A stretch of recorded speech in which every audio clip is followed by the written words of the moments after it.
আমি মোহাম্মদ সুমন হোসেন ৫ নং চরকিলা বেগমগঞ্জ পরিষদের ১ নং ওয়ার্ডের ইউপি সদস্য।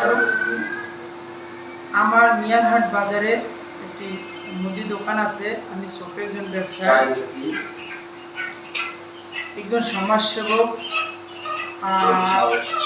৪/৪/২০২৬ তারিখে দুপুর ১টা ৩০ আমার বাড়িতে মুলাদির প্রশাসন এবং সম্মানিত প্রেসিডেন্ট স্যার উপস্থিত হয়। ওই সময় আমি ঘটনাস্থলে উপস্থিত থাকি। প্রেসিডেন্ট স্যার এবং সম্মানিত প্রশাসন আমাকে বলে যে আপনার বাড়িতে অবৈধ চাল এবং তেলের মজুদ আছে। এলাকার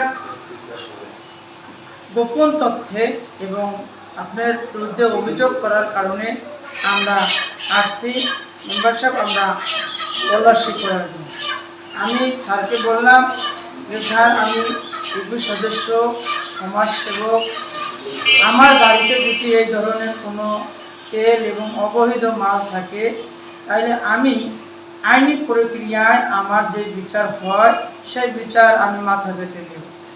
ওই সময়ে বিভিন্ন মিডিয়ার সম্মানিত সাংবাদিক ভাইয়েরা ছিলেন এবং আমাকে আমার ঘর এবং আমার বিভিন্ন জায়গায় তাদেরকে আমি হেল্প করছি অভিযান চালানোর জন্য, তারা দিচ্ছে। কিন্তু বর্তমানে আমার ওখানে কোনো ধরনের অভিযোগ পাওয়ার কারণে সম্মানিত প্রেসিডেন্ট স্যার সে তার ফোর্স নিয়ে চলে আসে। ৪/৪/২০২৬ তারিখে রাত ১১টা ৩০ অপরিচিত একটি ফোন দিয়ে আমাকে ফোন দেয়।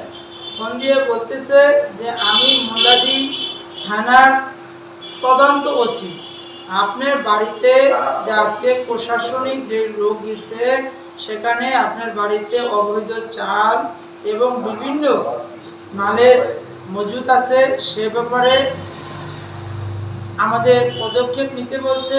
যদি আপনি এটা তাৎক্ষণিকভাবে কোনো কিছু না করে সেখানে আমরা আইনগত ব্যবস্থা নেব এবং আপনার নামে মামলা হবে। এবং আমার কাছে সে ৫০,০০০ টাকা দাবি করে, যদি ৫০,০০০ টাকা দেন তাহলে আমি মুলাদি ওসি স্যারকে এটা আমি ম্যানেজ করব, সেখানে আপনাদের কোনো সমস্যা হবে না। এরপরে তার সাথে আমি কথা বললাম যে আমার ঘরে যে অবৈধ চাল আছে সেটার তো কোনো প্রমাণ হয় না। সেখানে চালটা হচ্ছে, যদি অবৈধ চাল থাকে সেটা থাকবে সরকারি বস্তা, সরকারি লোগো থাকবে এবং মিডিয়ার বাইরে যারা আছে তারা এটি পায় না। এবং আমার ঘরে মাত্র ১৬০ লিটার তেলের মতো ডিজেল ছিল, সেটা আমি একজন ব্যবসায়ী হিসাবে সেটা আমি রাখতে পারি এবং তাও আমি রাখতাম না, যেহেতু আমি সমাজসেবক। আমার একটা মেয়ে 23 মাস বয়স, তার নিউমোনিয়া আক্রান্তে আমি বরিশাল ভর্তি ছিলাম। ওই বাচ্চার অসুস্থতার কারণে আমার ব্যবসা পরিচালনায় আমার বিঘ্ন হয়, সেখানে আমি ব্যবসা পরিচালনার কারণে আমার থাকে। সেটা আমি এসএলএন স্যারকে বলছি এবং এসএলএন স্যার আমাকে বলছে যে আপনার যথাযথ প্রমাণ নিয়ে আপনি আসবেন, কোনো সমস্যা নেই। এরপরে আমি ওই ফোন আমার সাথে বিভিন্ন বাকবিতণ্ড করার কারণে কেটে আমি মুলাদি মোহাম্মদ মনিরুল ইসলাম অফিসার তার কাছে ফোন দিলাম, যে একটা অপরিচিত নাম্বার দিয়ে আমাকে ফোন দিয়ে বলে যে আমি থানার তদন্ত ওসি, এই ধরনের কথাবার্তা বলে। সে আমাকে বলল যে আপনি ওই নাম্বার আমাকে দেন এবং আমি দেখে আপনারা বলতেছি। আমি 2টা নাম্বার তাকে দিয়েছি, দেওয়ার পরে সে ওই নাম্বার আমাকে রিপ্লাই ফোন দিয়ে বলল যে এই নাম্বার ভুয়া, এটা হয়তো বা আপনাদের কোনো এলাকার কুচক এবং অসৎ লোকজন করতেছে। আপনি এখানে কাজ না দিয়ে আপনি কালকে আপনি মুলাদি সম্মানিত ওসি স্যারের সাথে যোগাযোগ করে এটার আপনি ব্যবস্থা নিন। পরে ৫/৪/২০২৬ তারিখে সন্ধ্যা ৭টা বেজে আমি মুলাদি থানায় উপস্থিত হই। সেখানে ওসি স্যারের সাথে কথা বলে বিস্তারিত ভাঙ্গা বলার পরে সে বলল যে ওই নাম্বার দিয়ে আপনি একটা সাধারণ ডায়েরি করুন এবং আমি এই কুচক্রকে যথাযথ আইনের আওতায় আনবো এবং সাজার ব্যবস্থা করব, এটা আপনি নিশ্চিত থাকেন।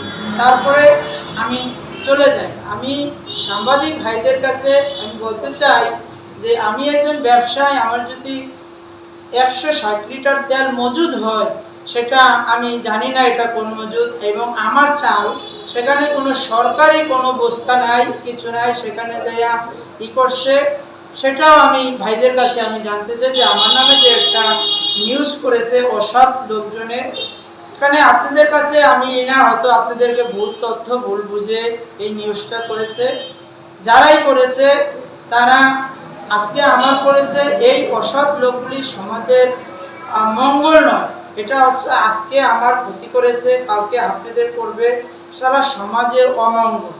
তাই আমি অসৎ লোকদেরকে বলতে চাই যে অসৎ লোকদেরকে আমি আমার আন্তরিকভাবে আমি মন থেকে তাদের তীব্র নিন্দা জ্ঞাপন করছি এবং তাদেরকে বলি যাতে এই ধরনের কাজ আপনারা আমার সাথে করেছেন আপনারা আরোগ্যের সাথে করে সাধারণ মানুষকে হয়রানি করবেন না, এ বলে আমার সংক্ষিপ্ত আলোচনা করছি এবং দেশবাসীর কাছে আমি সালাম দিচ্ছি। এবং আমি 1 নং ওয়ার্ডের মেম্বার হিসাবে আপনারা আমাকে জানেন চিনেন যে অপবাদটা দিয়েছে এবং বিভিন্ন মিডিয়ায় কারণে ফেসবুকে বিভিন্ন মতামত সৃষ্টি হয়েছে, বিভিন্ন কমেন্টস হয়েছে এবং আমি একটা ইসলামিক দলের সাথে জড়িত, ওই দলের নিয়ে কথা বলেছে।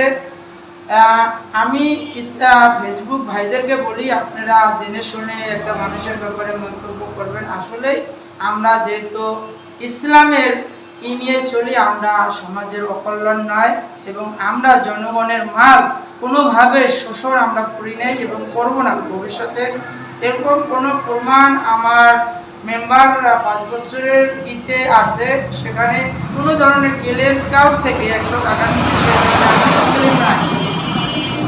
আমার ইউনিয়ন পরিষদের সম্মানিত চেয়ারম্যান জনাব মোহাম্মদ মিরাজুল ইসলাম সর্দার এই আমার ব্যাপার নিয়ে বিভিন্নভাবে তাকে চার্জ করা হয়েছে, সেখানে সে বলেছে যে আমার যে মেম্বার আমি নিশ্চিত দিতে পারি সে কোনো অপকর্মের সাথে জড়িত না, সেটা আমার পরীক্ষিত মেম্বার। আমি আজকে আমার সম্মানিত চেয়ারম্যান মিরাজুল ইসলামকে ধন্যবাদ জানিয়ে আমার আলোচনা শেষ করছি। আসসালামু আলাইকুম।